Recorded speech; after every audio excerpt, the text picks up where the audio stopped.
voir ce psaume qu'on appelle un des psaumes de David, donc qui déjà avait 1000 ans au temps où Jésus est arrivé sur terre. 1000 ans, vous voyez, donc nous, c'est comme le début en plein XIe siècle. Vous voyez, est-ce que vous voyez bien l'histoire du XIe siècle avec toutes ces différences? Pas trop, hein. Même si nous savons qu'à la fin du XIe siècle, 1894, c'est la première croisade, 22, tout ça, mais avant, c'est pas très clair dans la tête. Mais il y avait 1000 ans entre ce psaume 32 et Jésus. Bienheureux qui se trouve exempt du péché, libéré de la faute. Bienheureux l'homme à qui le Seigneur n'a pas compté l'offense, pas de fraude en son esprit.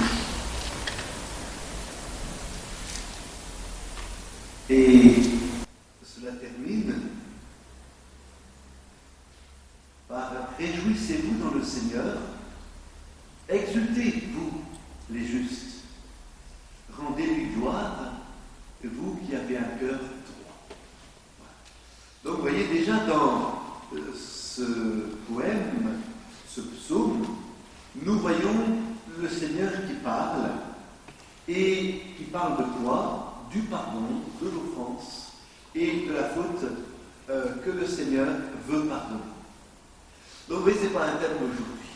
Je me rappelle très bien d'un professeur de morale qui commençait toujours, quand il allait parler du sacrement du pardon, qui parlait de quand on a quelque chose de lourd en soi et qu'on a un véritable ami, déjà naturellement on est heureux de le lui confier. Et évidemment avec le Seigneur, c'est encore un peu plus fort. D'ailleurs, on remarquera qu'aujourd'hui, les plus prompts peut-être à venir se confesser en toute sérénité ne sont pas les plus âgés. Mais aujourd'hui, beaucoup de jeunes, au contraire, ça fait partie de leur vie et ils viennent rencontrer le Seigneur autant dans l'Eucharistie, dans la prière, la louange, mais l'action de grâce, mais aussi, tout simplement, dans le sacrement du pardon qu'ils ont intégré à leur vie. Alors tout ça, vous savez, ça dépend aussi de ce qu'on a reçu de la culture. Moi, je me rappelle que première communion, tout ça, c'était la confession, bien sûr, mais très vite, si on n'avait pas fait un petit peu attention, et si on ne se laissait pas un petit peu avoir par l'air du temps, on aurait abandonné ça tout de suite, parce que c'est à ce moment-là, dans les années 70, où dans les paroisses se sont mises en place, vous savez, les absolutions collectives, et qui ne demandaient aucun véritable mouvement de conversion intérieure, et qui laissaient, par exemple, de côté certaines phases, comme l'aveu personnel, la rencontre personnelle avec le Seigneur, pas avec le prêtre, mais avec le Seigneur à travers le prêtre. Donc, nous sommes passés depuis des générations par beaucoup de mouvements divers. Et aujourd'hui, nous allons ensemble pouvoir faire cette confession. Pourquoi se confesser? Comment se confesser? Comment vivre ce sacrement de réconciliation? Je ne veux pas dire, parce que ce serait trop le minimiser, comme quelque chose de très naturel. Peut-on parler de nature au niveau d'un sacrement où le Seigneur se donne tout entier? En tout cas, que ce soit naturel pour nous d'aller le recevoir. Vous savez très bien, et nous le savons tous très bien, que la vie n'est possible de toute façon que si nous savons pardonner, que si nous savons nous réconcilier. Et dans la confession, quand on voit les enfants qui viennent pour la première fois, on leur...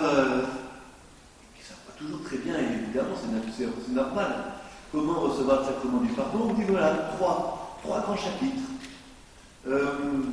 Se réconcilier avec qui? Avec Dieu, avec les autres, avec soi-même. Et ce sont toujours ces trois grands points qui, dans le temps de la réconciliation, sont présents. Et c'est là, même si sur le plan humain, déjà, nous voulons aller plus loin, si nous savons qu'il faut demander pardon, si nous savons... Il restera toujours quelque chose en nous qui peut bloquer. Il ne faut jamais laisser le temps faire simplement son travail. Parce que souvent, si le temps fait son travail. C'est aussi l'oubli qui arrive, qui passe. Mais l'oubli n'est pas le pardon. Donc, voilà qu'il y a le sacrement de la réconciliation, qui nous invite à reconnaître que l'amour de Dieu nous permet de dépasser les conflits. Avec les étudiants mercredi soir, nous avons parlé des sacrements, justement, tous fondés sur le Christ, que l'on trouve dans les Écritures, que l'on a scrutés. Les sacrements, c'est le Seigneur qui les a donnés, et déjà tout au long de sa vie. Et nous savons qu'ils nous mènent à un degré supérieur de ce qu'il désire pour nous. Alors, vous allez me dire, mais c'est très gentil tout ça, mais pourquoi et comment? Pourquoi recevoir ce sacrement de réconciliation? Et c'est vrai qu'il y a toujours aussi en nous, c'est pour ça qu'il faut être très libre. Un chrétien est un homme libre. Il ne faut pas rester bloqué sur des idées du passé. Il ne faut pas, en tout cas celles qui sont bonnes, il faut les garder, mais pas les moins bonnes. Il y a justement dans le sacrement de réconciliation un partage entre une conception parfois un petit peu fausse, un peu, là je vous dirais volontiers rétrograde, et en même temps des idées actuelles. Là aussi, il y a un mix à faire pour qu'on arrive à quelque chose de beau et de bon. Vous vous rappelez que, non, vous ne vous rappelez pas, évidemment, beaucoup les jeunes ne savent pas ça trop, mais qu'avant il fallait se confesser pour rester tout le temps dans l'état de grâce. Alors vous allez me dire, ça n'a pas changé. En tout cas, ce qui n'a pas changé, c'est qu'il faut être sûr qu'il faut toujours être dans l'amitié du Seigneur, ça c'est vrai. Et qu'on appelle ça l'état de grâce, c'est vrai. Mais peut-être qu'il n'y a pas besoin de se confesser non plus tous les 30 secondes pour recevoir ce sacrement. Le curé d'Ars se confessait plusieurs fois par jour. Bon, je vois que j'applaudis des jeunes de temps en temps, c'est beaucoup. Et donc, mais le curé d'Ars se confessait plusieurs fois par jour. Lui, c'est vrai qu'il vivait là aussi dans cette miséricorde sempiternelle avec le Seigneur. Mais nous, ce à quoi nous devons viser, c'est de rester en amitié avec Dieu et avec nos frères, avec nous-mêmes en paix, tout au long du jour. Et nous savons que la prière peut aussi donner tout au long du jour. Je connais même des jeunes qui me disent, mais il faut beaucoup prier pour soi, pour les autres, pour le monde. Et quand il y a une situation un peu difficile, on la remet sous le regard du Seigneur, et par la prière, eh bien tout cela se dénoue. Mais c'est vrai qu'autrefois on disait, oui, la confession était là pour toujours nous garder dans l'état de grâce, car, disait-on, le péché mortel entraînait le châtiment éternel de l'enfer. Et il suffit de regarder ce que notre culture nous a donné, avec par exemple les grands tableaux du XVIIe siècle, comme il en reste du côté de Plouguerneau, là dans la chapelle de Don Michel le Noblet, sur le bord le bord de la mer, mais aussi dans la chapelle à Lilia, tout cela, dans ces grands panneaux, ces taolénou comme des en breton, toutes ces grandes tables qui montraient à des gens qui ne savaient pas automatiquement lire ce qu'était le bien et ce qu'était le mal. Ce qui pouvait conduire au bien, alors on voyait un chapelet, on voyait la messe, on voyait les sacrements, on voyait l'Eucharistie, on voyait tout ce qui était positif. Et de l'autre côté, tout simplement, ce que nous menait mal, alors là, il y avait les cabarets, il y avait les filles qui dansaient, il y avait les jeux de cartes, il y avait la bouteille renversée sur la table, tellement déjà ils avaient bu un peu de trop, etc.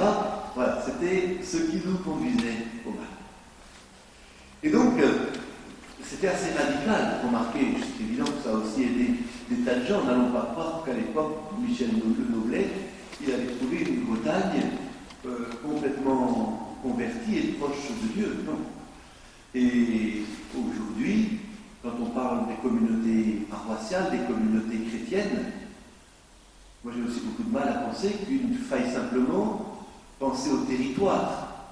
Ah ben oui, mais là il y a tant d'hectares, tant de kilomètres d'une église à l'autre, etc. Ce qu'il faut aussi voir, c'est la population actuellement. Mais pas simplement les pratiquants, parce que alors là, s'il y avait que les pratiquants à être sauvés, ben aujourd'hui on n'arriverait pas à grand monde. Et que les personnes d'un certain âge, dans les campagnes, bon ici évidemment on a beaucoup de chance, c'est assez exceptionnel, il y a beaucoup beaucoup de vie, beaucoup de jeunes, beaucoup de... L'adoration, je suis sûr, a fait aussi beaucoup de bien, apporte beaucoup de conversion et d'appel dans les cœurs. Mais vous voyez, c'est pour nous dire qu'à l'époque, il fallait un peu radicaliser pour montrer, on n'avait pas le temps à perdre, on était aussi beaucoup plus jeunes, et il fallait automatiquement se convertir et rester dans l'état de grâce. Et nous savons combien aussi, dans des lieux plus christianisés en France, comme la Bretagne, vous savez, on voit ça par rapport souvent à la magie, par rapport à la sorcellerie. Des coins comme le Berry, tout ça, qui n'ont jamais été tellement christianisés, connaissent encore de tels mouvements. Alors que le Finistère, au moins le Finistère, le Morbihan et un peu les Côtes d'Armor non plus, ayant été assez vite christianisés, la magie, la sorcellerie a très peu pris dans ces départements, heureusement. Et donc, très souvent, par contre, ça c'est un peu parfois le revers de la médaille, pour ceux qui n'ont pas vécu pleinement dans l'amour ce sacrement de réconciliation, il y a eu une inquiétude et un scrupule qui se sont aussi parfois imposés, implantés. Il ne se souvient pas de ces vieilles personnes qui préparaient leur confession pendant un long moment, qui enfin allaient se confesser. Une fois confessés, ne bougez presque plus pendant quelques semaines, on fait se communier le dimanche, le deuxième dimanche peut-être aussi, mais le troisième, souvent plus déjà. Et attendez encore 3 mois pour aller se confesser, pour encore communier 2 fois ou 3 fois maximum. C'est des choses qui sont arrivées. Mais nous n'allons pas les critiquer, même si nous voyons qu'il y a eu certainement une inquiétude aussi, ou comme je vous le disais, un scrupule, qui ont pu s'installer dans le cœur de l'homme. Et je crois que aujourd'hui, à une certaine génération, le sacrement a pu paraître, là c'est une caricature, mais une sorte de routine inutile. Et c'est pour ça qu'il faut voir aujourd'hui que c'est toujours quelque chose de si important que la confession, que la réconciliation. Moi je suis toujours émerveillé par tous ceux que je vois et qui viennent se confesser, qui me disent bien que la confession n'est pas pénible, et que si le sacrement de réconciliation n'était pas signe de joie, eh bien mieux vaudrait rester chez soi. Voilà. C'est un signe de joie, c'est un véritable bonheur que de recevoir le sacrement de réconciliation avec le Seigneur. Alors, je pense qu'il faut revenir d'abord, ce que nous dit aussi bien le psaume que nous avons lu, entendu, prier, avec aussi d'autres. Il y a cette notion de péché dans le cœur de l'homme. Et ça, c'est tout à fait normal depuis le péché des origines, le péché originel, où il y a eu cette cassure, certainement un jour, entre Dieu et l'homme, où il y a eu un poète inspiré par l'Esprit Saint qui a écrit la Genèse et qui a imagé ça par ce fruit partagé, ce fruit donné par le serpent à la femme, qui le donne à l'homme. Donc cette communion-là, ce cercle, tous les trois, cette fermeture autour du mal. Et nous savons très bien que le péché, justement, aujourd'hui, il y a quelques années, on a eu du mal à parler de péché.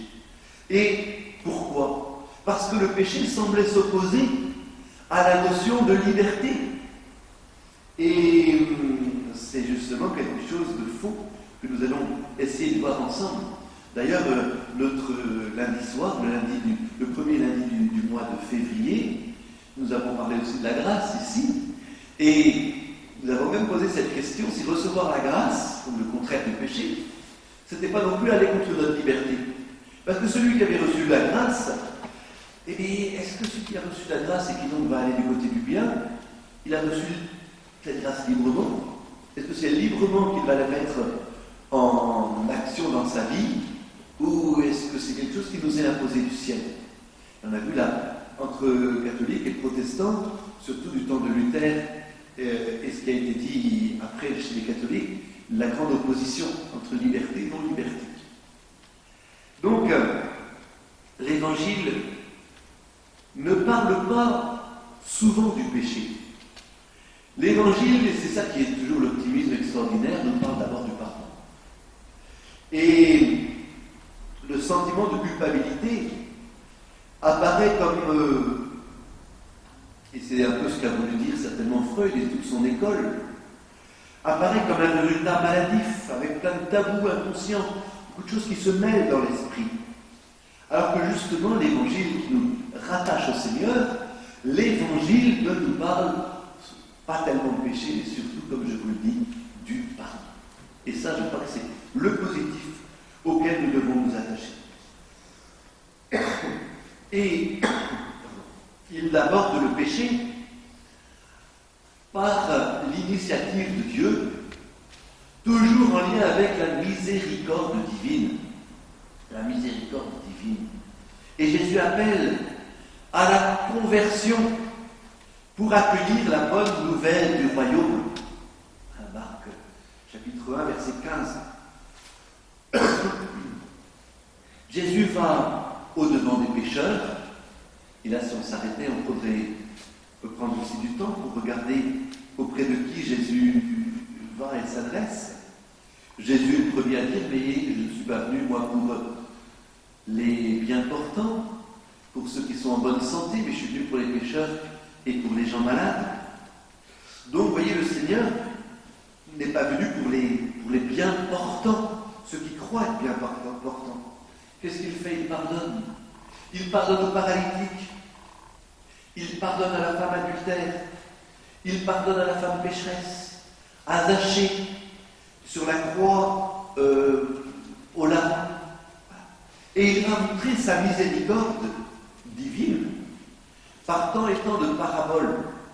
La parabole de la brebis perdue, la parabole du fils prodigue dans Saint Luc.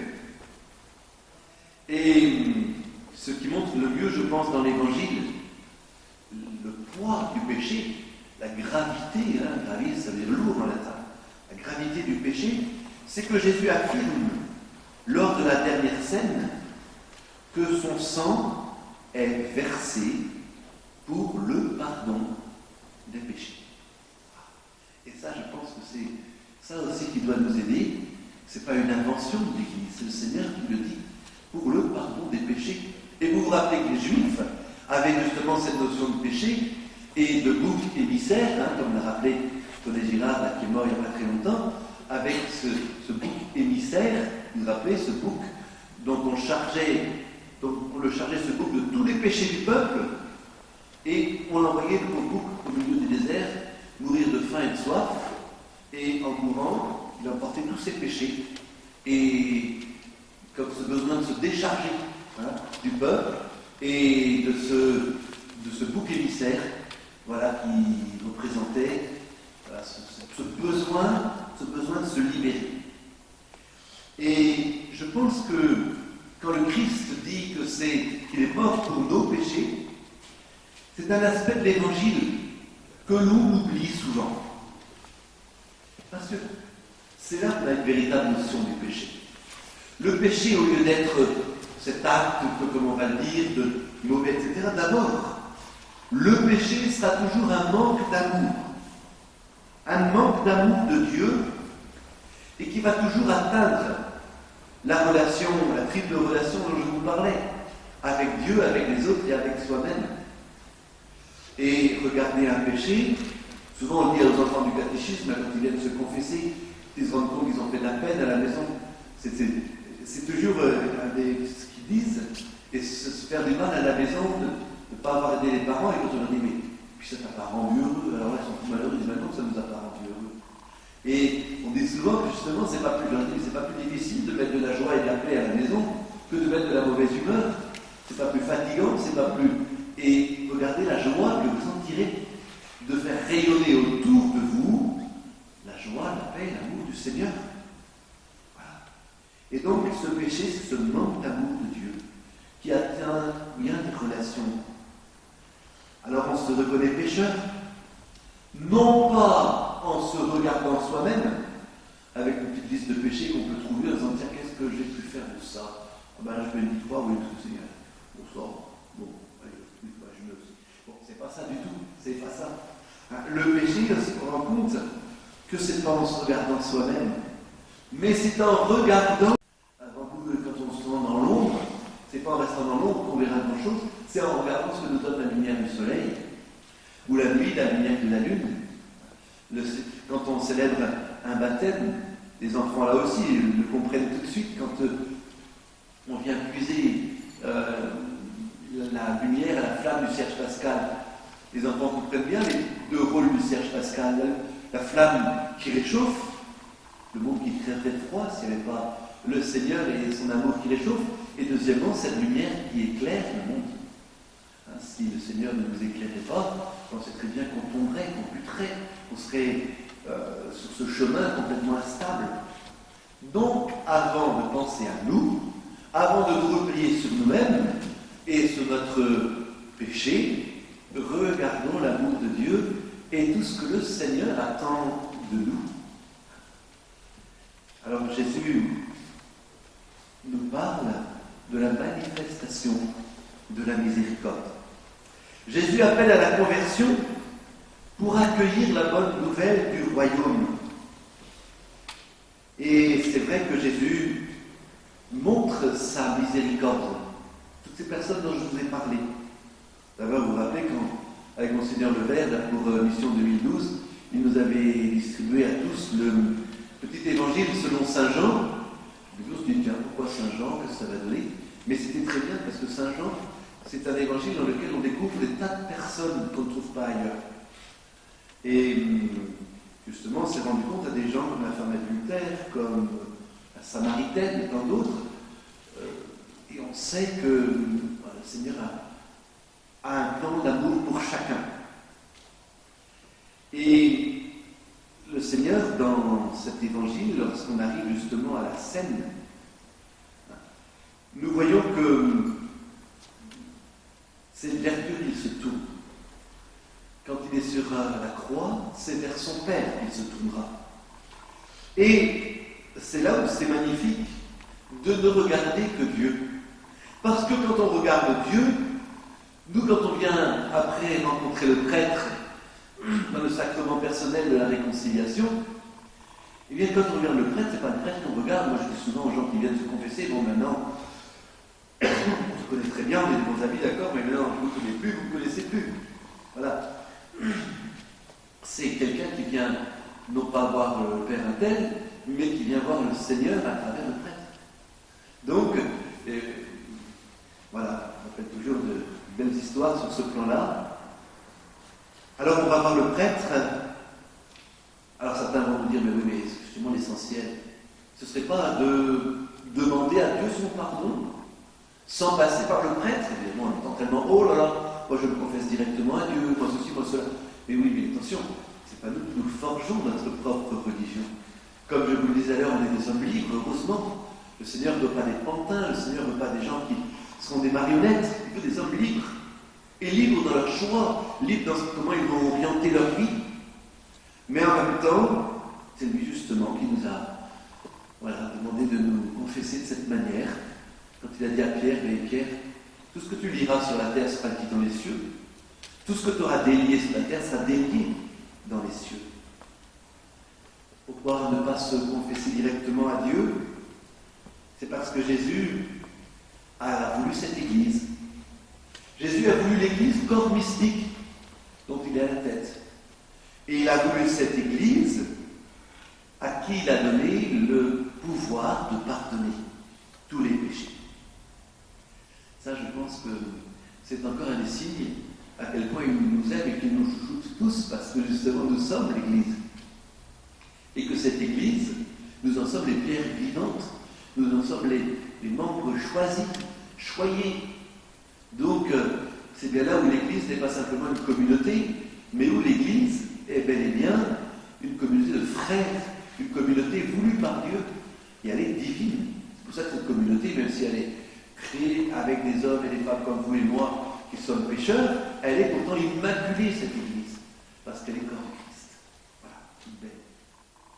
Alors, le Seigneur a promis à Pierre et aux apôtres, comme je vous le disais, Marc 16, verset 19, de lier et de délier, c'est-à-dire de condamner ou d'absoudre.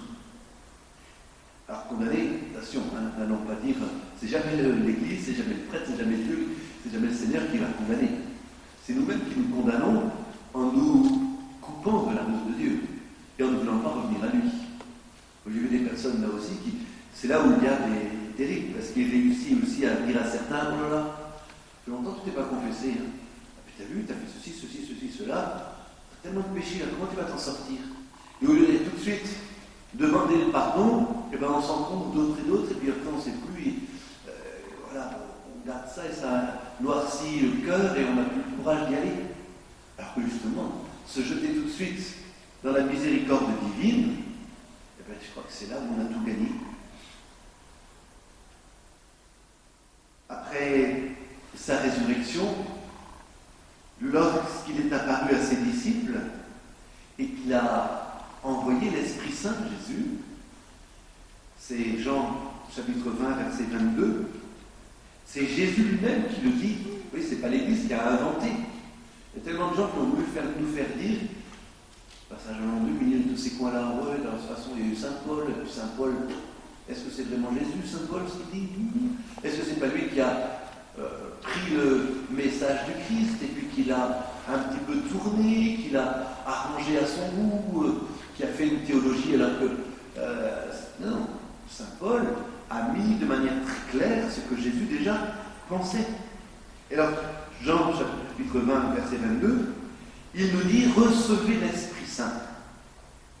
Ceux à qui vous remettrez les péchés, ils leur seront remis. Ceux à qui vous les retiendrez, ils leur seront retenus. » C'est Jésus lui-même qui le dit. Ce n'est pas, vous voyez, un disciple qui a inventé ça, c'est le Christ. C'est une des paroles du Christ. Jésus leur a donné la mission de pardonner. Alors évidemment, quand vous venez au confessionnal et que c'est moi, c'est pas moi, Claude Caille, qui vous absout, hein.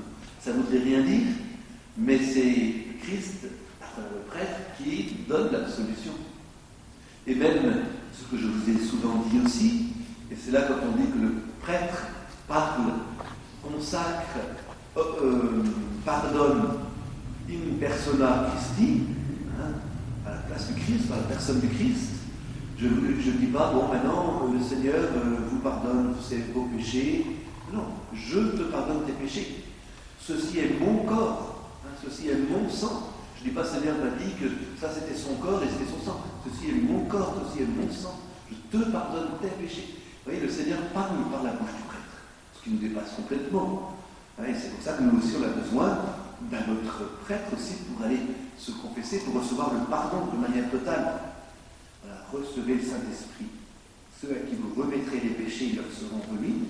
Ceux à qui vous les retiendrez, ils seront retenus. Donc cette mission de pardonner, je crois que nous voyons comme symbole central de ce sacrement du pardon, la rencontre personnelle dont parfois on a voulu nous priver, la rencontre personnelle entre le prêtre et le pénitent, et qui exprime la rencontre personnelle du pécheur que nous sommes tous avec notre Dieu, notre libérateur. C'est pour ça que je vous disais tout à l'heure que ce serait terrible si on allait se confesser, je vous dis, il vaut mieux rester chez soi, que de voir dans la réconciliation un signe de joie, un signe de bonheur, de rencontrer le Seigneur et de lui confier tout ce qui est lourd dans nos cœurs et dans nos vies. Alors, comment mieux tout ça se confesser? On commence bien sûr habituellement à préparer sa confession. Quand les enfants aussi arrivent, ils sont avec leur petit papier, là, c'est déjà prêt. D'ailleurs, vous savez, là on ne peut pas trop... C'est un peu compliqué de parler de ça, mais il ne faut pas confondre non plus la confession avec la rencontre, la direction spirituelle, l'accompagnement spirituel. C'est pour ça qu'en confession, normalement, c'est quelque chose d'assez bref. On vient avec les péchés qui sont les nôtres, on peut expliquer bien sûr quels en sont les contextes, etc. Mais on n'est pas là pour raconter sa vie. C'est pas la confession, ça. La confession, c'est justement apporter au Seigneur les péchés qui nous ont encombrés, dans lesquels nous sommes tombés, qui encombrent nos esprits, nos cœurs, et dont nous voulons nous libérer. C'est ça la véritable confession. Ce n'est pas une direction, un accompagnement avec tout ce que nous avons pu vivre, rencontrer. Non. Donc on commence sa confession en préparant son examen de conscience. Entre guillemets, une liste des péchés. Mais là aussi, mieux vaut parfois centrer sur quelques péchés pour ceux qui sont les plus récurrents, ceux qui sont les plus fréquents, ceux qui, voilà, dans notre vie, viennent, je vous dis encore, voiler le soleil du Seigneur. Par contre, il y a quelque chose à faire auparavant. Il faut d'abord, avant de se confesser, chez soi ou dans la préparation directe, normalement on peut même le faire au confessionnal, prendre la parole de Dieu, prendre un passage de la Bible. L'écoute de la parole, je crois, nous révèle la miséricorde de Dieu, tout en justement nous révélant notre propre péché. Parce que la plupart du temps, ce sont des cœurs fermés qui sont les nôtres, se replient sur nous-mêmes, et nous avons besoin de nous ouvrir à Dieu. C'est lui qui vient sans cesse. Et c'est son véritable bonheur, certainement, faire rejaillir sa lumière pour que nos vies en soient éclairées. Alors, faire son examen de conscience. Bien sûr, il y a tas et tas de manières de le faire, son examen de conscience. Et on peut chercher d'abord ce que le Seigneur nous demande le plus au quotidien, actuellement. Qu'est-ce qu'aujourd'hui dans la vie qui est la mienne, de prêtres, de religieuses, d'étudiants, d'étudiantes, de retraités, de tout jeunes parents, qu'est-ce que le Seigneur me demande surtout au quotidien? Et je crois que ça peut aussi beaucoup nous aider, parce qu'on voit des personnes qui se rendent bien compte qu'on a des sortes de devoirs d'État à accomplir, et que très souvent on ne les accomplit pas. Alors bien sûr, il y a beaucoup de circonstances qui viennent. Le Seigneur s'entourera toujours pour nous, j'en suis persuadé. Mais quand, par exemple, on vient de prendre sa retraite et qu'on est un petit peu perturbé parce qu'on ne sait pas très bien comment la vivre, quand on a perdu un être cher et qu'on ne sait pas non plus très bien comment réagir, comment on est perturbé dans sa vie, comment réagir, comment retrouver un cycle normal. Il y a des moments où on est découragé, où on baisse les bras. Et c'est là où le Seigneur a justement un message pour nous, pour chacun d'entre nous. Il y a tout cela à faire, cet examen de conscience. Et heureusement qu'il y a cette parole de Dieu qui nous guide. Je pense qu'il y a, dans la préparation à la confession, plus que l'examen de conscience, quelque chose de plus important encore. C'est justement de regretter avec humilité le fait que l'on a offensé Dieu, son prochain, ou soi-même. Je crois qu'on se rend bien compte que l'on a humilié, il faut s'humilier de la peine que l'on a de faire au Seigneur. Il nous a créés pour justement l'harmonie, pour que tout soit beau en nous et autour de nous. Et à côté de cela, nous avons préféré la rupture.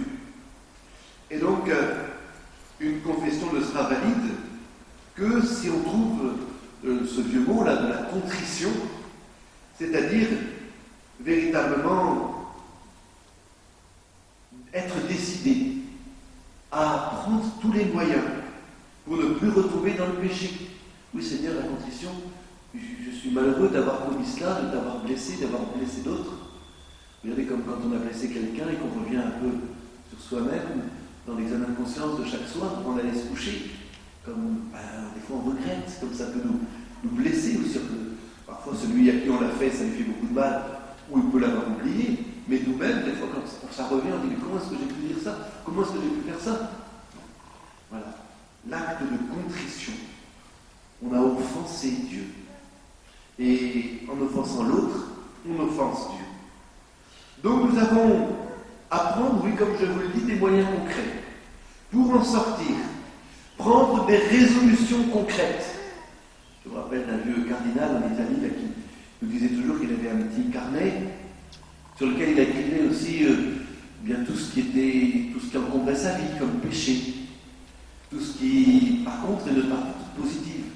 Et le soir, il s'en aidait pour dire, tiens, ben là, quelque temps, le Seigneur m'aide. Et je me bats sur tel terrain, comme c'est pas, il y a 1000 péchés, hein, faut surtout en prendre quelques-uns, parce que si on va sur un front ou sur les seuls contre 1000, ben, on n'ira pas loin, hein, on s'écroulera très vite. Alors que si on prend quelques-uns de ces péchés, si on arrive à centrer, eh bien là, je pense que ce sont des champs de bataille où nous pouvons largement avancer. Oui, il y a des moyens, c'est d'être avec le Seigneur, prendre des résolutions concrètes et se battre. Alors vous allez me dire, ben oui, mais alors des fois on vient une fois, 2 fois, 1000 fois pour le même péché. Eh bien oui, très bien. S'il faut se battre une fois, 2 fois, 1000 fois, ben, on revient une fois, 2 fois, 1000 fois. Et on se met sous le regard d'amour du Seigneur, sans honte. Il faut se dire, oh là là, qu'est-ce qu'il va dire le prêtre? Je vais encore lui dire ça. Oh, je suis déjà venu il y a pas longtemps.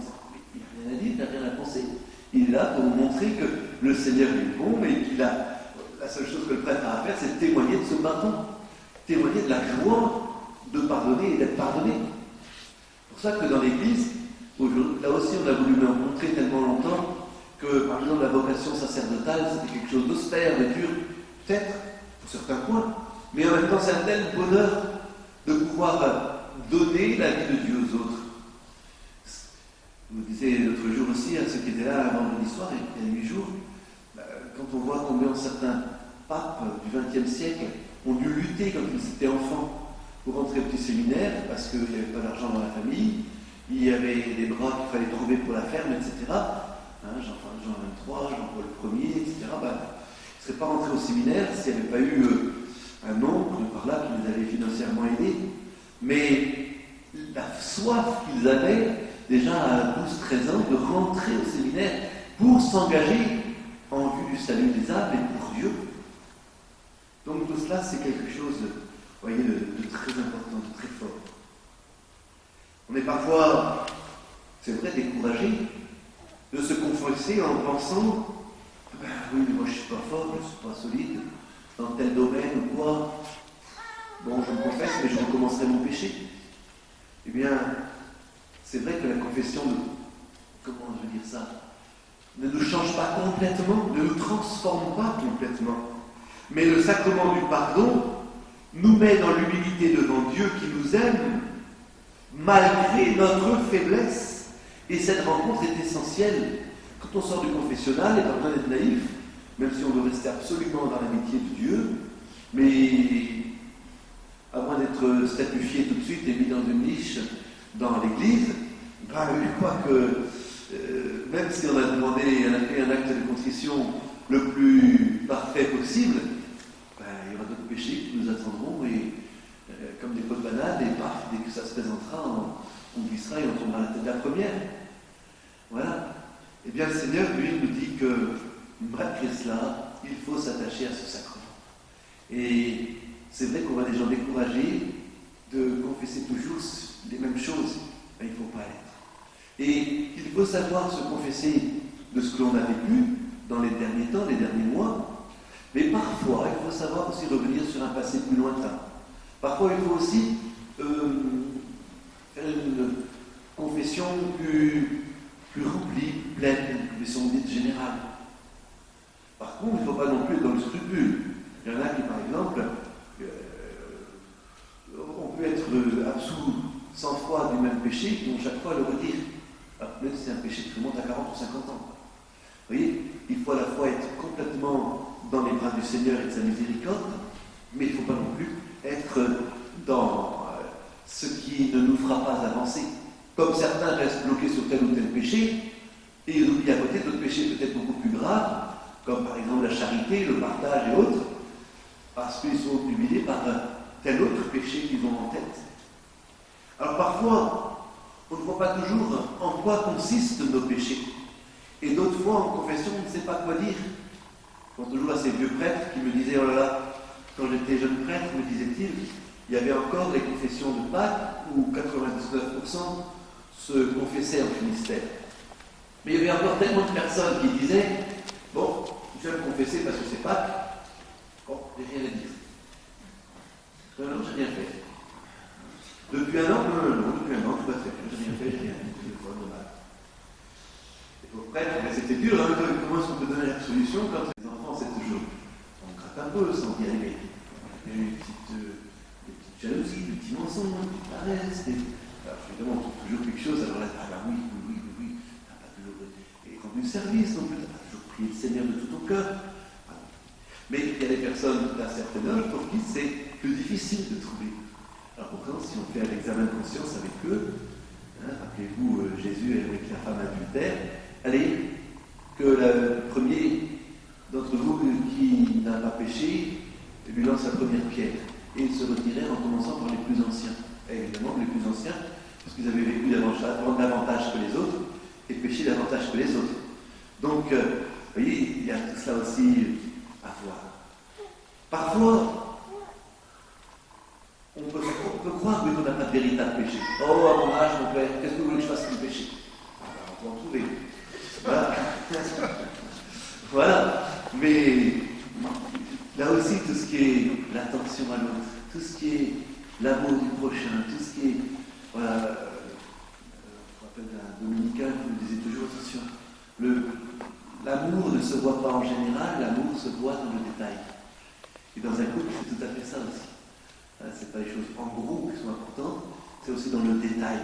Savoir au bout de temps ce que l'autre aime, ce qu'il n'aime pas, ce qui lui fera plaisir, ce qui, au contraire, le chagrinera. Saint Jean dit, si nous disons que nous n'avons pas de péché, la vérité n'est pas en nous. Ce n'est pas l'évangile, c'est la première lettre de Saint Jean, chapitre 1, verset 8. Et si on a l'impression de n'avoir rien à dire, je pense que c'est le signe qu'il y a justement quelque chose d'important à changer dans sa vie. Et si on se confesse rarement, souvent c'est parce qu'on n'en éprouve pas le besoin. Mais justement, quand nous verrons ensemble ce qu'est ce sacrement, on se rendra compte que c'est beaucoup plus qu'un besoin personnel, qu'un sentiment personnel. Nous avons besoin de la miséricorde de Dieu, hein, et ce n'est pas simplement besoin ou pas besoin. Oh, aujourd'hui je ne vais pas prier parce que je pense. Tout le temps besoin. Ben si, bien sûr. Après, la supérieure séminaire qui disait toujours, tu n'as pas envie de prier aujourd'hui, tu vas prier à 2 heures au lieu d'une. D'accord. C'est vrai, ce n'est pas sur le sentiment que tout cela vient se braquer, mais c'est véritablement sur cette relation à Dieu qu'il faut garder forte entre nous. Ce n'est pas du ressenti. Notre participation ne repose pas sur le ressent, la conviction de son importance pour notre relation à Dieu. Vous savez, quand certaines personnes hésitent un peu, tardent un peu pour se confesser, le jour où ils en deviennent, mais ils disent, qu'est-ce que j'ai été bête, quoi, parce que si j'y avais été plus tôt, mais quelle paix j'aurais trouvé déjà en avance. Nous savons que nous trouvons une paix magnifique dans ce que le Seigneur nous donne. Oui, je crois que le sacrement de réconciliation répond à un véritable besoin. Il nous procure la paix du cœur. Il allège notre conscience, sur laquelle pèse parfois une forte culpabilité. Certains qui ne veulent pas entendre parler de réconciliation, très souvent ce sont des personnes qui ne se sont pas débarrassés de tel ou tel péché qu'ils traînent depuis des années et dont ils ont une mauvaise conscience et qui leur parasitent un peu l'esprit et puis la vie. Au lieu de s'en débarrasser une bonne fois pour toutes. Oui, je crois que, comme je vous le disais tout à l'heure, c'est la paix du cœur que nous recevons. Et dans les communautés religieuses, c'est pareil, ça remet toujours en doute. C'est pas facile, hein, je pense, une communauté religieuse, d'hommes, de religieuses qui, voilà, toujours avec les mêmes pendant. Eh bien, le jour où on se confesse, après, eh bien, on repart avec une force nouvelle. Et on renouvelle notre amour de Dieu, notre amour des autres. Et on a encore plus envie de retrouver les autres. Et on les voit sous un autre jour. Voilà, je crois qu'il y a cet allègement du cœur, cette paix de la conscience. Et cet aveu, je ne pourrais pas dire qu'il n'est pas parfois pénible. Mais surtout, n'allez pas penser que le prêtre juge Et le prêtre lui-même, il porte tout de suite ça à Dieu. Vous voyez, moi qui ai la chance d'avoir une mémoire pas trop mauvaise, et bien, au niveau de la confession, tout part au Seigneur tout de suite et le prêtre ne garde rien. Certains vont dire, on a du mal à faire ça. Mais non, c'est quand même vrai. Le prêtre met tout au Seigneur, il s'en débarrasse. C'est lui qui le prend. Et vous voyez, c'est une comparaison peut-être un peu très différente, mais quand à la messe on a sur la petite patène l'hostie, c'est assez insignifiant que ce bout de pain là, qui ne vaut pas grand-chose, avec un peu de farine et d'eau, à peine cuit, sans levain, mais ça va devenir le plus grand des trésors du monde. Quelques minutes après, ça va devenir le corps du Christ, comme les quelques gouttes dans le calice deviennent le sang du Christ. Et bien nos péchés qui sont peut-être parfois durs à avouer, durs à dire, parce que durs à reconnaître, et bien une fois qu'ils ont été dits, mais on devient justement comme ce pain et ce vin ne sont plus du pain et du vin, on n'est plus enfermé dans notre péché, dans notre psychologie, mais on devient complètement proche du Seigneur, hein, aussi proche, aussi beau que l'enfant qui sort des fonds baptismaux. Voilà pourquoi c'est si important ce pardon qu'on doit accueillir. Ah, on doit accueillir. Cela veut bien dire que ce n'est pas nous qui faisons la première démarche. Ce n'est pas nous qui disons, allez, aujourd'hui je vais me confesser. Il est temps que j'aille me confesser. J'ai décidé. Non. C'est le Seigneur qui nous y invite tout le temps. Et c'est un jour, nous qui avons enfin entendu et qui croyons faire le pas en avant, c'est le Seigneur qui nous attend depuis des semaines, des mois ou des années. C'est tout à fait important. En formulant nos péchés, je pense que cela nous aide à voir clair en nous et à faire la vérité sur nous-mêmes. Le sacrement de pénitence, du pardon, nous donne aussi une force pour nous guérir de nos faiblesses et apporte un élan nouveau à notre vie chrétienne, très important. Vous savez que dans la confession, bien sûr, le péché absous, c'est comme s'il avait été pulvérisé par la force du Seigneur, pire qu'un rayon laser, il n'existe plus ce péché. Mais deuxièmement, il nous donne aussi une force pour lutter contre ce péché. Si dans notre vie il y a un péché qui revient plus souvent, chaque fois qu'il est absous, bien sûr, comme si on l'avait pas commis, mais deuxièmement, le Seigneur nous donne une force pour lutter contre ce péché spécifique. Voilà. Donc, dans les deux effets de cette confession. Et comme je vous le disais, pour moi, c'est là, pour en témoigner tant qu'on voudrait, on éprouve véritablement la paix et la joie après cette confession. Alors, le péché lui-même. Qu'est-ce que le péché lui-même en tout cela? C'est vrai qu'aujourd'hui, les confessions un petit peu toutes faites, où tous les enfants venaient, j'ai volé un bonbon, j'ai mangé des confitures, ah oui d'accord, mais c'est bien gentil, mais on se rend bien compte que ça ne peut plus, en tout cas pour les adultes, c'est pas ça le péché. Mais justement, il y a, même la gourmandise justement dans ce cas-là, on ne peut pas l'associer à un péché mortel. Je pense que, comme je vous le disais tout à l'heure, le péché de l'homme est avant tout un manquement à l'amour. Un manquement à l'amour. Et le Dieu que nous adorons s'est révélé en Jésus-Christ comme le Dieu de l'amour.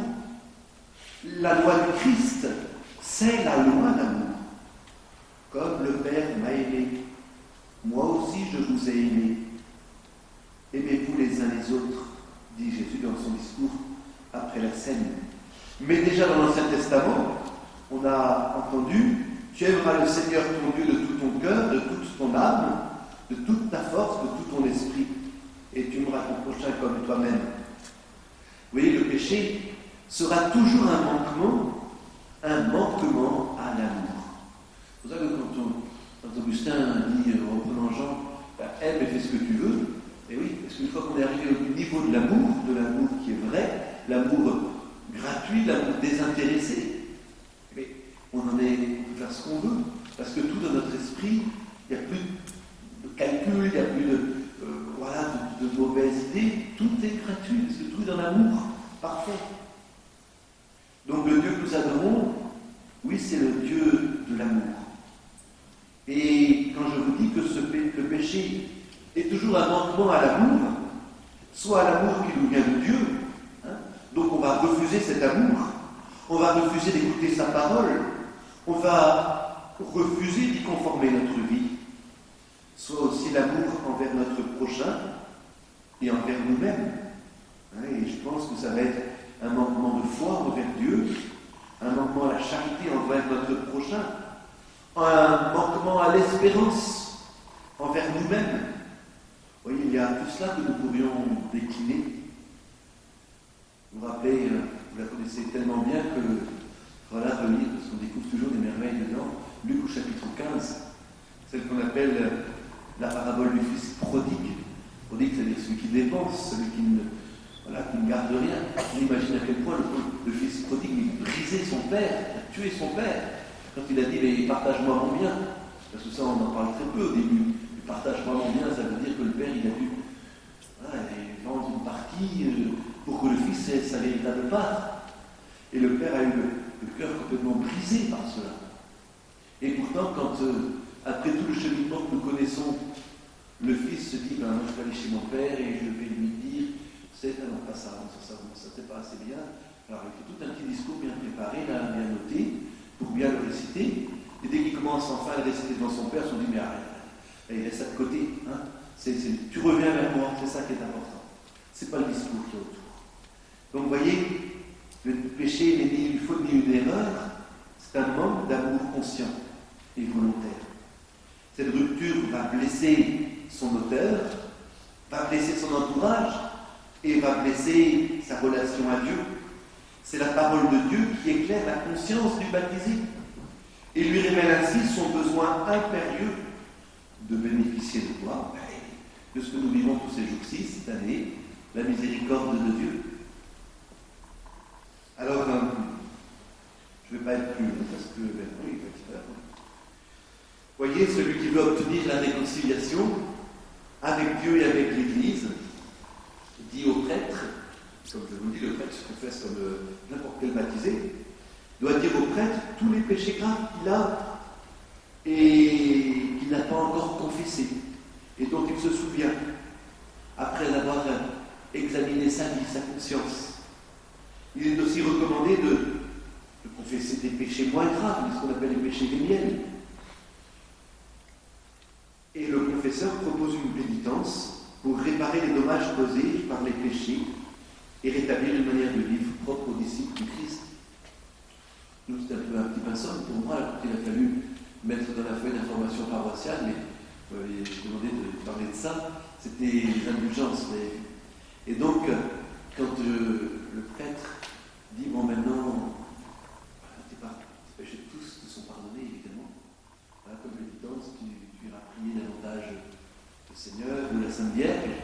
Et oui, mais si parfois le péché n'est pas complètement pardonné par cette prière, il y a un jubilé, une indulgence, justement, c'est ce qui permet de complètement retrouver l'amour du Christ. Si la pénitence n'a pas été complète, bien l'indulgence la rend complète. C'est ça. Et donc je vais juste terminer par cela.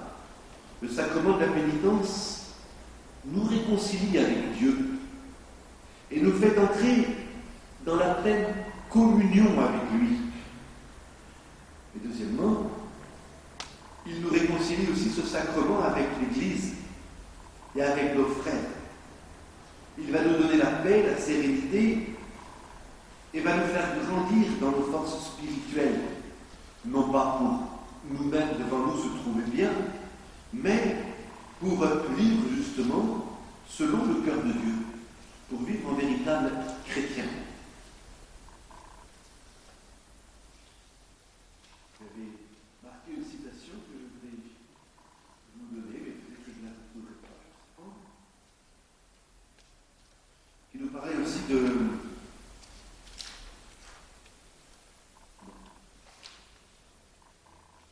Bon, ben je vais espérer la trouver. C'était un texte assez beau de Charles Péguy. C'est pas là, mais... Et bien nous avons, je pense, avec tout cela, retrouvé aussi ce que le Seigneur veut de nous. Le Seigneur qui veut nous nous réconcilier, mais nous donner un regard nouveau sur la réconciliation. Moi, je crois que le pape et l'Esprit Saint avait dû souffler très fort aussi ce jour-là, quand le pape François a lancé cette année de la réconciliation.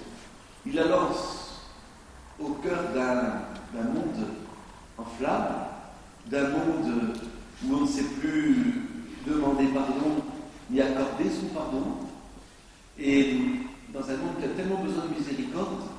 Voilà, c'est là où il nous demande à nous, chrétiens, d'être témoins de la miséricorde. Et j'espère que cela vous donnera aussi l'envie de vivre de manière nouvelle et renouvelée le sacrement de la pénitence, de la confession, de la réconciliation, appelez-le comme vous voulez, et en voyant vraiment d'abord la main du Seigneur qui est tendue, en voyant d'abord Dieu avant de voir son propre péché. Et d'ailleurs, il y en a qui commencent toujours leur confession par une action de grâce. Ça, je crois que c'est aussi très positif.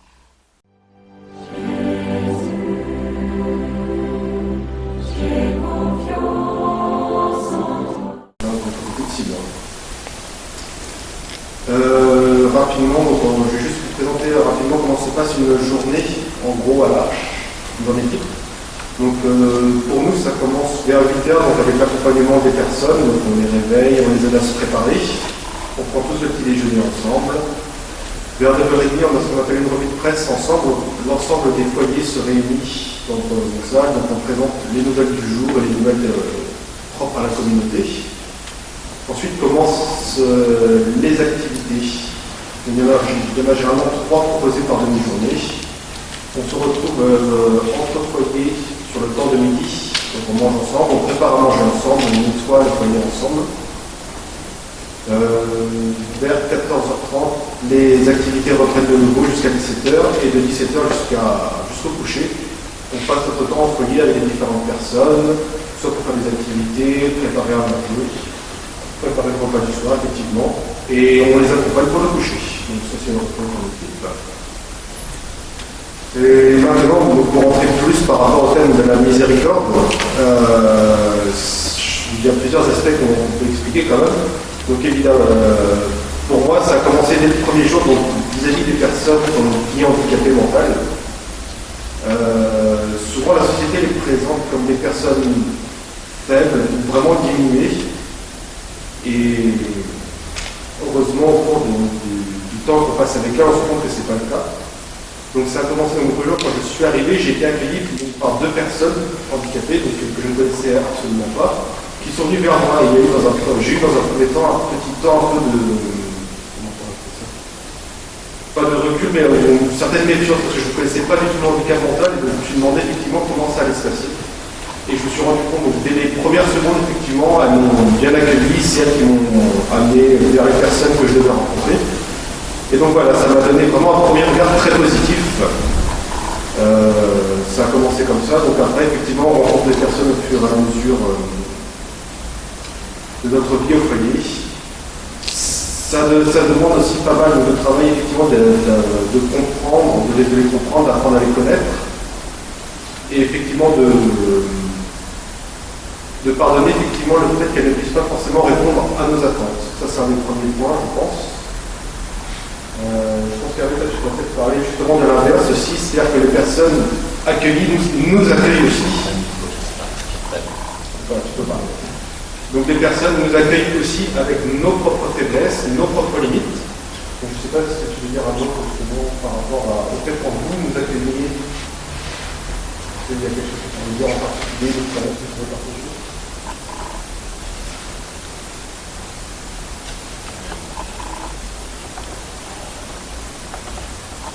Pour nous, c'est compliqué parce que chaque année, on a des assistants différents.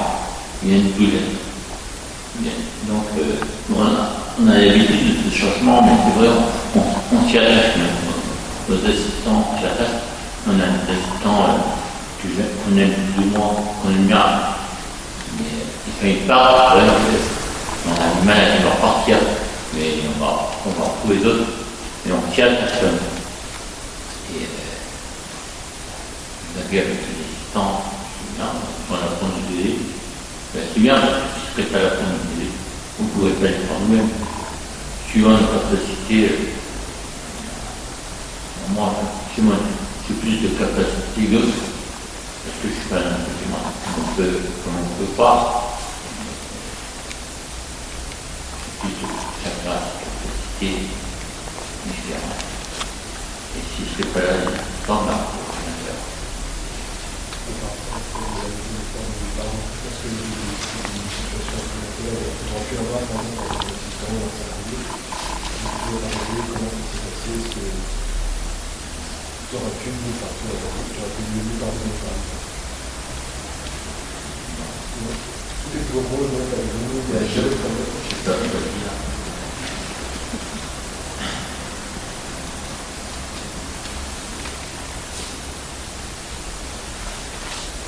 non, voilà, sur les caractères de chacun, ça nous dit pas forcément, mais on l'accepte. On a plutôt caractère, il faut parler. Il y a des choses personnes, tout le monde, mais on n'a pas le choix. On est là, ils sont là, ils ont accepté, même si repartant l'année d'après, on a quand même plus ou moins tard que. Non. Mais là, de dire en rigolant, c'est vrai que.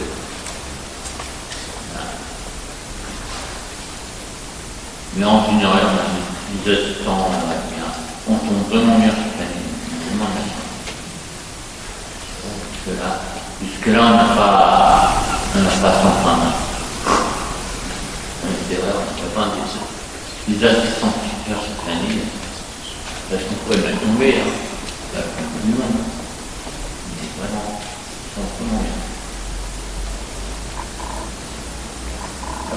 Autrement, vis-à-vis des miséricorde, ce à quoi, surtout en tant que volontaire, on est souvent confronté assez rapidement, c'est savoir se pardonner à soi-même. Ça, c'est quelque chose qui est vraiment important, surtout quand on vit avec des personnes avec un handicap.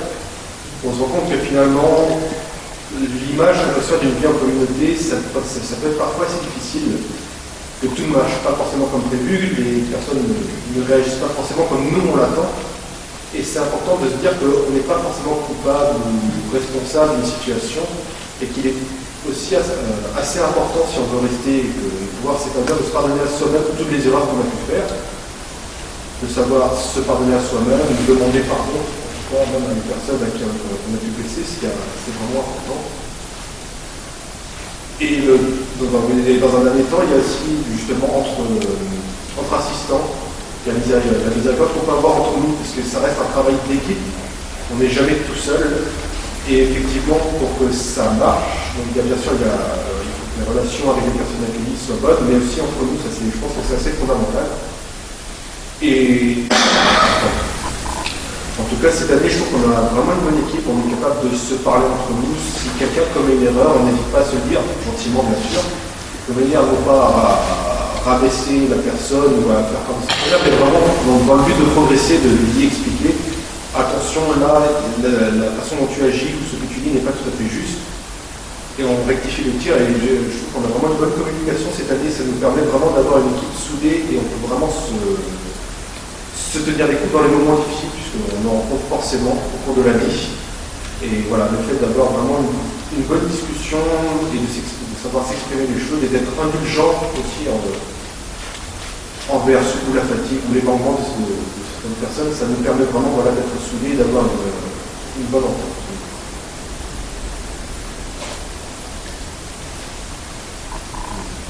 Voilà, dans les grandes lignes. Maintenant, je ne sais pas si vous avez des questions ou pas.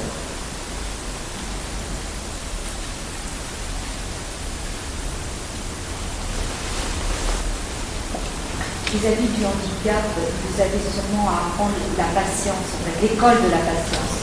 Oui, parce que je pense qu'on ne réagit pas de la même manière. Je pense que la patience, est-ce qu'elle est mise à rude épreuve? Je vous confirme.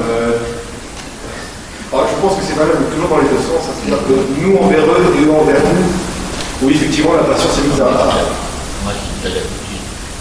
Étant donné, je connais le problème parce que j'étais dans des écoles spécialisées depuis maintenant, je connais le problème de ma maladie. Donc c'est vrai que je connais déjà les handicapés dans un handicap. Donc pour moi, c'est facile la patience, c'est facile pour moi. Parce que j'ai déjà été habitué et qu'il n'est pas dans ce bain-là. Donc c'est plus difficile. Quand on connaît, on a tous l'habitude. Je ne partage pas tout à fait le point de vue, c'est-à-dire qu'on a beau, enfin, pour moi en tout cas, je suis venu ici vraiment dans le but d'être proche des personnes et de les aider en tout cas dans la mesure de mes capacités. Et il y a des jours où franchement oui, la patience à la limite d'arrêter l'épreuve, on reste humain et on a beau aimer ceux avec qui on est, oui effectivement elle est à l'épreuve parce qu'il y a des comportements tout simplement avec lesquels on peut avoir plus ou moins de difficultés. Et oui, à la limite d'arrêter l'épreuve, mais en même temps juste il ne faut pas oublier qu'on est là aussi pour apprendre.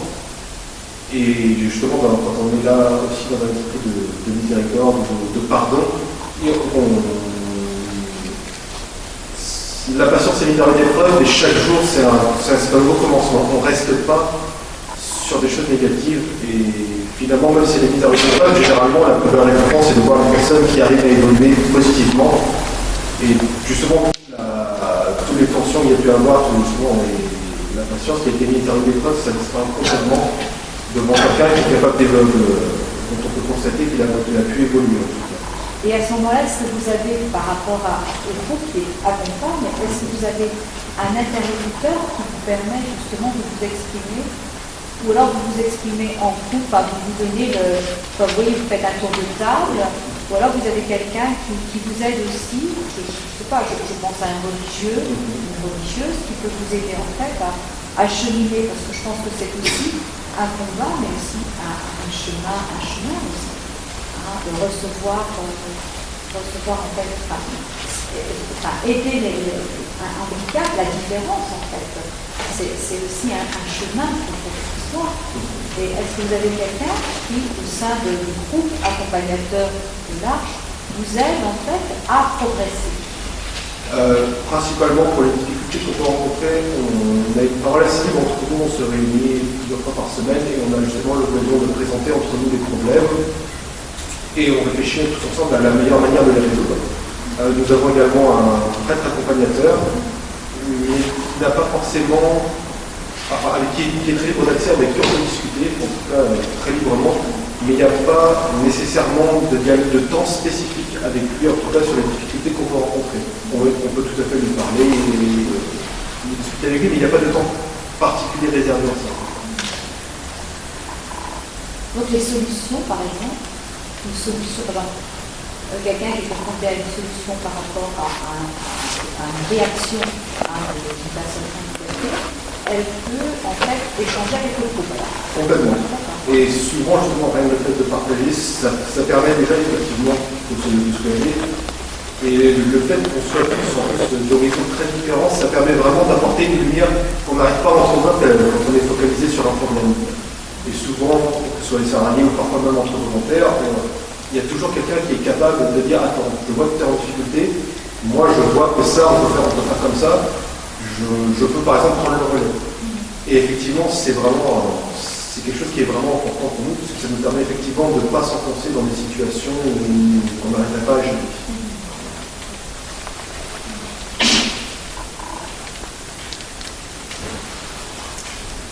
Là, une question également. Comment tu envisages la suite? Tu es là depuis 6-8 mois. Comment tu vois les choses? Je pense que je vais continuer l'année prochaine. Je vais postuler en tout cas pour une deuxième année à l'Arche à Brest. Et même dans un futur proche, j'aimerais en tout cas intégrer l'Arche. Vraiment cette fois-ci en tant que salarié. Je me rends compte qu'aujourd'hui, ça reste une réponse en tout cas à la vocation que j'ai. Et ça reste une application pratique, parce que moi je considère une application pratique de l'évangile, c'est-à-dire vivre avec des personnes en tout cas considérées comme plus faibles, même si moi je me rends compte qu'au fur et à mesure c'est pas forcément le cas, mais d'être auprès de ces personnes et de pouvoir les aider au quotidien. Je trouve que en tout cas, ça répond vraiment à une vocation, à une difficulté. Donc voilà, dans un premier temps, faire une deuxième année, je pense, l'année suivante, pouvoir intégrer l'Arche, que ce soit à Brest ou dans une autre communauté en tout cas, et rester dans cette dynamique vraiment d'être au plus près des personnes et de pouvoir les aider au quotidien. Et toi, Hervé, comment tu vois les choses à l'Arche?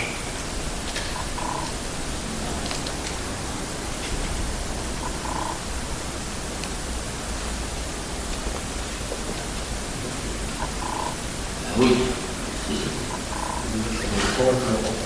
Ouais. C'est sûr que vivre avec une personne moins capable que moi, c'est beau quoi, parce que les activités qu'elles sont, même comme je disais, ma queue, elles sont rejetées. Et c'est vrai, c'est des personnes comme nous, plus faibles que nous, tout ça, plus faibles que vous. Mais on peut dire que c'est qu'elles sont. Je peux se beau vivre avec elles.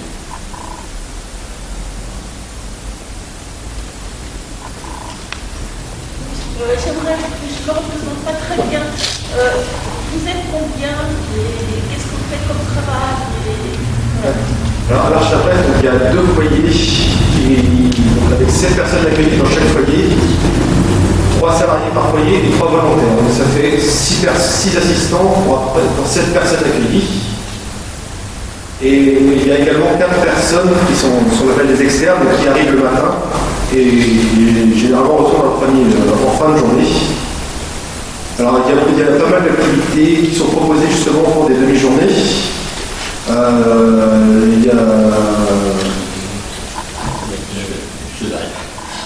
y a effectivement pas mal d'activités manuelles.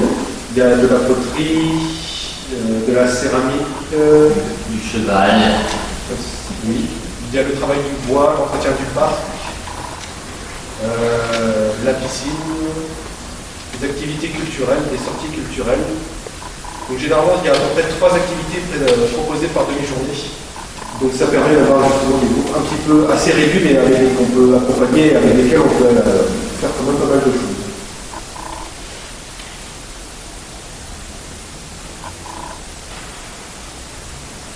Et nous avons la chance d'avoir un super beau parc qui font entretenir de 3000 hectares. 3 hectares, 3 hectares. Si vous voulez nous aider, vous êtes bienvenus. Vous voyez que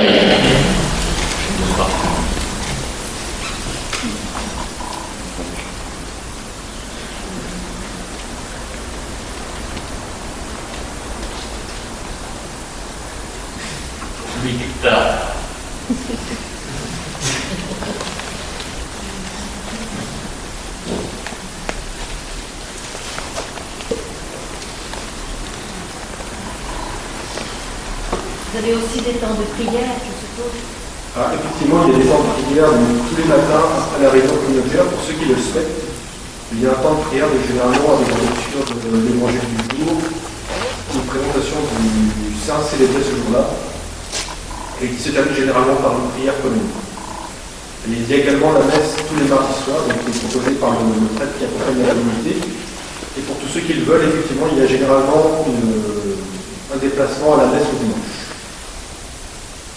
Mais par contre, ça c'est quelque chose qui est à préciser aussi, ça reste vraiment selon le choix de chacun, que ce soit au niveau des personnes accueillies ou des assistants, chacun est parfaitement libre de participer à ces temps-là ou pas, et il y a à peu près tous les courants chrétiens en tout cas sont représentés à l'Arche à Brest, et dans les autres arches, il y a même des personnes qui ont ou aucune spiritualité, ou qui sont de confession musulmane, voire ou juive, ou parfois même spiritualité diverse.